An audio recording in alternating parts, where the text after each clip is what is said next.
When I was little, people always said I was sensible and well behaved. In short, a good kid. I rarely got angry at others and never caused any trouble. After entering the faith, I was also quite amiable with the other brothers and sisters. I was tolerant, patient, and loving. I remember once when I was teaching some older members how to use computers, I patiently taught them again and again. Even though sometimes they would be slow to learn and I'd get a bit agitated, I would try hard not to show impatience, out of fear that others would say I lacked loving kindness. As a result, brothers and sisters often said I had good humanity, and my leader chose me to water newcomers, saying that only people with kindness and patience could do that duty well. I felt very self-satisfied when I heard that, and was even more sure that being amiable and kind was a sign of good humanity. Later on, Sister Liming and I were partnered as leaders in the church. After working together for some time, I noticed that Liming wanted to do things her own way, and she had a bit of a temper. If things didn't go her way, she would often become angry. Also, she wasn't transparent in her work and would often be deceptive. She didn't act according to principles and didn't protect the church's work. For a period of time, she kept using her cell phone to contact brothers and sisters. I knew that this could allow the police to monitor them and could make trouble for the church. And I thought about stopping her several times, but just as I was about to speak up, I'd hold back. I felt that if I pointed out her problem directly, she might think that even though I acted like a nice person outwardly, I was rather merciless in my words and actions, and thus hard to get along with. After thinking it over, I decided to compromise and simply ask her if she was or wasn't using her cell phone. When she wouldn't admit she was, I knew she was lying, but I didn't expose her and stop her, fearing that it would drive a rift between us and make her think less of me. Later on, I noticed Liming's problems were getting more and more serious. One time, some brothers and sisters told me that her husband was always talking about doctrine to show off during gatherings. They didn't resolve practical issues and told others about how much he'd suffered and sacrificed in his duty, just to make them admire him. After investigating, it was determined he wasn't suited to be a leader and should be dismissed. When I told Liming about this, she became very irritated, saying that the brothers and sisters' evaluation was false and unfair to her husband. She even questioned why we didn't investigate those who reported the issue and only investigated her husband. I was shocked. I never imagined Liming would have such a poor attitude. To try to smooth things over, I told her, "Quiet your heart and seek God's will in this matter. Try not to let your emotions get the best of you." But she didn't listen to me at all and just wouldn't let up. Due to Liming's willful obstruction, her husband's problem was left unsolved. After that, Liming reprimanded the brothers and sisters during a gathering and even drove one sister to tears. Liming's problem was getting very serious. The others had objectively and fairly evaluated her husband, only bringing up facts. But because this threatened her interests, she got angry and lashed out at them. She had evil humanity. I wanted to report her problem to our upper leader, but then I thought, isn't that just being a tattletale and stabbing her in the back? Also, that leader will definitely call her in for fellowship if I report her. If she finds out that I was the one that reported her, what will she think of me? Won't she say that I was disparaging her behind her back and that I have poor humanity? Realizing this, I refrained from reporting her. But I felt a bit repressed, agonized, and like I was being antagonized by a bully. Later on, after other people reported Li Ming's problem, she was finally dismissed. In the aftermath, the upper leader exposed me, saying, "While on the surface it seems like you get along well with everyone, you have no real loyalty towards God. Why didn't you expose and stop Li Ming when you noticed her problem? How could you not report such a crucial issue? Do you want to protect the church's work or not?" Only after being dealt with by my leader did I wake up and start praying to God and reflecting. I came across a passage of God's words that says, "There must be a standard for having good humanity. It does not involve taking the path of moderation, not sticking to principles, endeavoring not to offend anyone, currying favor everywhere you go, being smooth and slick with everyone you meet, and making everyone speak well of you. This is not the standard." So, what is the standard? It is being able to submit to God and the truth. It is approaching one's duty and all manner of people, events, and things with principles and a sense of responsibility. This is plain for all to see. Everyone is clear about this in their heart. Moreover, God searches people's hearts and knows their situation, each and every one. No matter who they are, no one can fool God.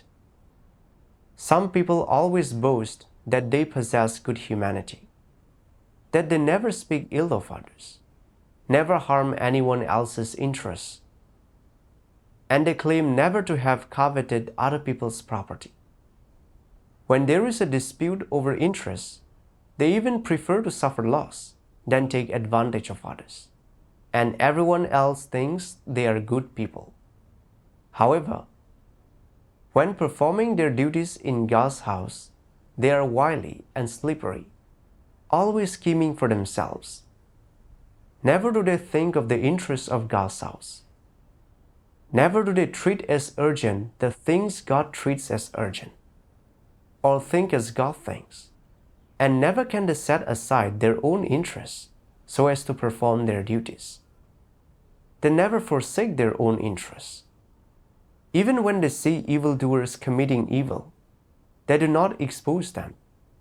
They have no principles whatsoever. What kind of humanity is this?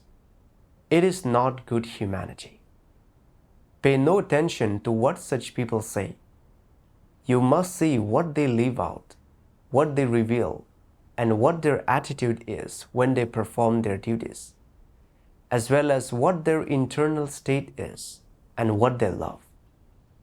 If their love of their own fame and gain exceeds their loyalty to God, if their love of their own fame and gain exceeds the interests of God's house, or if their love of their own fame and gain exceeds the consideration they show for God, then are such people possessed of humanity? They are not people with humanity. Through God's words, I realized that a person's humanity cannot be judged based on outward characteristics, like whether they have a mild temper, if they talk behind people's backs, or whether they can get along with others harmoniously, but rather on their attitude towards God and the truth, whether they are responsible in their duty, and whether they stand with God and act according to truth and principles when facing issues. In the past, I thought I had decent humanity. I was outwardly kind and had a nice personality. But when I noticed Li Ming using her cell phone to contact brothers and sisters, which compromised the church's safety, I worried that calling her out directly might ruin our relationship. And so I just gave her a tactful, subtle reminder. When she didn't admit to her behavior, I didn't expose or stop her. I thought to myself, if something goes wrong, she can't say I didn't remind her. This way of doing things didn't affect my image and absolve me of responsibility if something went wrong. I was only thinking about my own interests, status, and image, while paying no mind to church's work or the brothers and sisters' safety. I was so selfish and treacherous. When I saw how Living got emotional and lashed out at the others over the issue with her husband, I should have reported this to our upper leader right away. But I worried she'd think I was backstabbing her, so I remained silent. This had a negative influence on the church's work and was damaging to the brothers and sisters. Where was my humanity? Considering my actions in light of God's words of judgment and exposure, I felt very guilty. I always thought that I had good humanity, but through the revelation of God's words and being exposed through facts, my self-perception completely changed. Outwardly, I was kind, but behind that kindness was a despicable intention. I only cared about my personal interests and didn't protect the church's work at all. I dealt in fake kindness and tried to please everyone. I was a falsely pious and treacherous person. After that, I didn't dare portray myself as someone with good humanity. Later on, I came across another passage of God's words. Almighty God says, "The essence behind good behavior, such as being approachable and amiable, can be described in one word: pretense. Such good behavior is not born of the words of God, nor as a result of practicing the truth or acting according to principle. What is it produced by? It comes from people's motives, schemes, from them pretending, putting on an act, being deceitful. When people cling to these good behaviors, the aim is to get the things they want. If not, they would never aggrieve themselves in this way and live contrary to their own desires." What does it mean to live contrary to their own desires? It is that their true nature is not as well behaved, guileless, gentle, kind, and virtuous as people imagine. They do not live by conscience and sense. Instead, they live in order to achieve a certain aim or demand. What is man's true nature? It is muddle-headed and ignorant. Without the laws and commandments bestowed by God, people would have no idea what sin is. Is this not what mankind used to be like? Only when God issued the laws and commandments did people have some concept of sin. But still, they had no concept of right and wrong, or of positive and negative things. And how, with this being the case, could they be aware of the correct principles for speaking and acting? Could they know which ways of acting, which good behaviors ought to be found in normal humanity?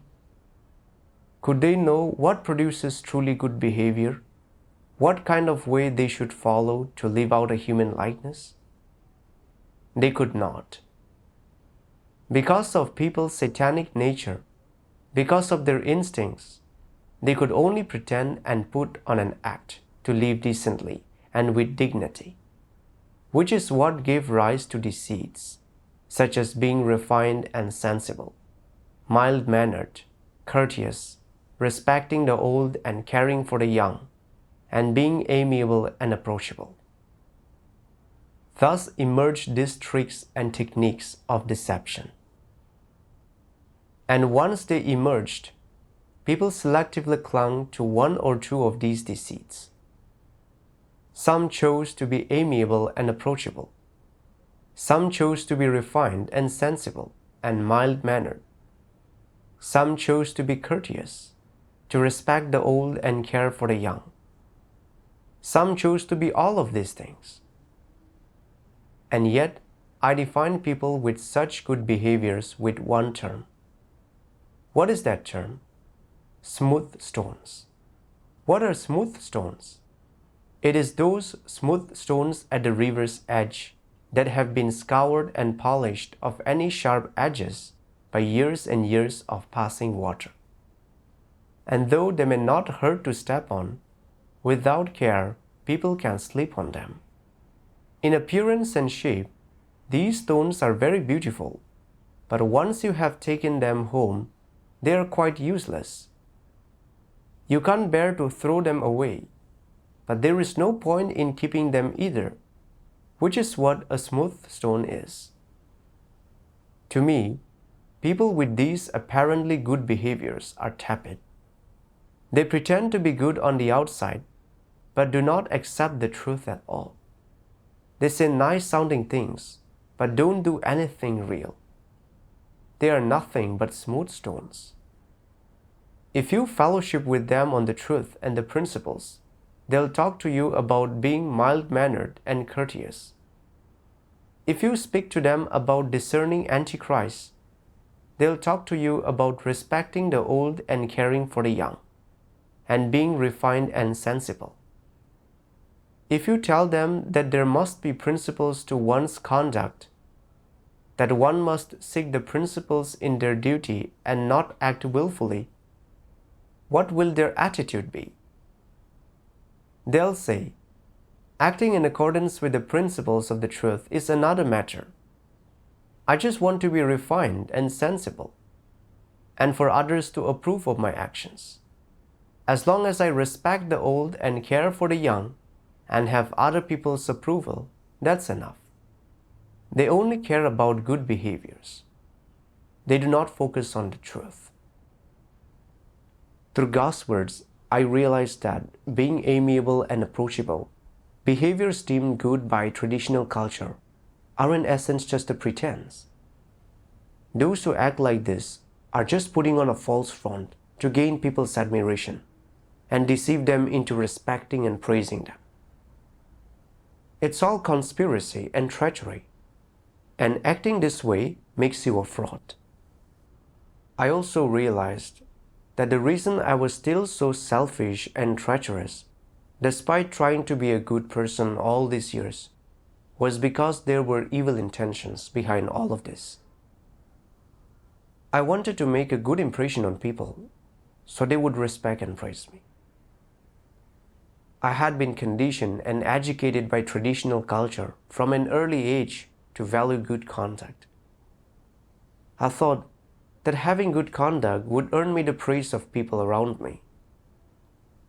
After entering the faith, I continued to try to be an amiable and approachable person and maintain a good image and status among the brothers and sisters, especially when I was partnered with Li Ming. I noticed that she used her phone several times, violating principles, endangering brothers and sisters, and ignoring the church's interests. So I should have exposed and stopped her. But I worried that she would form a bad impression of me, so I just let it slide. I clearly saw that Li Ming was protecting her husband and even suppressed the brothers and sisters, and that this was not just a simple case of corruption. Her humanity was evil. She wasn't a suitable leader, and she should have been reported right away. But instead, I chose to remain silent once again, to protect my status and image. To protect my image, I bit the hand that fed me. I didn't protect the church's interests at all. I became profoundly aware of how seeking to be amiable and approachable not only didn't help me change my corrupt disposition, it actually made me more and more treacherous. I aim for good behavior instead of practicing the truth, projecting a false image to hide my despicable intentions and make everyone think that I had the reality of truth, and that I was loving and kind, fooling them into trusting me and giving me the respect and approval. I was on the path of the falsely pious Pharisees and was resisting God. I would be condemned and cast out by God if I continued on like that. Later on, I read another two passages of God's words. Almighty God says, "And what is the consequence when people always think of their own self-interest, when they are always trying to protect their own pride and vanity, when they betray a corrupt disposition, yet do not seek the truth to fix it? It is that they have no entry into life. It is that they lack true experiences and testimony. And this is dangerous, is it not? If you never practice the truth, if you lack any experiences and testimony, then in due course you will be exposed and cast out. What use do people without experiences and testimony have in the house of God? They are bound to do any duty poorly. They can't do anything properly. Are they not just garbage? If people never practice the truth after years of believing in God, they are one of the non-believers. They are evil. If you never practice the truth, if your transgressions grow ever more numerous, then your end is set. It is clear to see that all your transgressions, the mistaken path you walk, and your refusal to repent, all of this combines into a multitude of evil deeds. And so your end is that you will go to hell. You will be punished. Do you think this is a trivial matter? If you have not been punished, you will have no sense of how terrifying this is. When the day comes and you really do face calamity, and you are faced with death, it will be too late for regrets. If in your faith in God you do not accept the truth, if you have believed in God for years, but there has been no change in you, the ultimate consequence is that you will be cast out. You will be abandoned. Only when people act and conduct themselves according to God's words do they have a true foundation. If they do not conduct themselves according to God's words and only focus on pretending to behave well, can they become good people as a result? Absolutely not.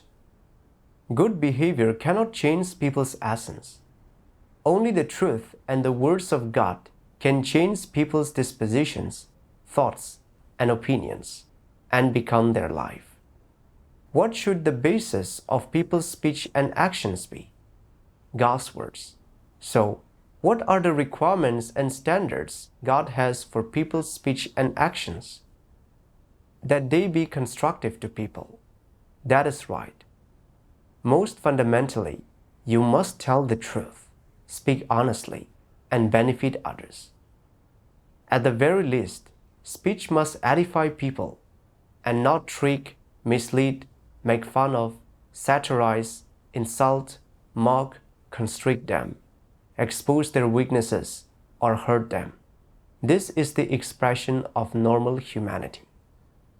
It is humanity's virtue.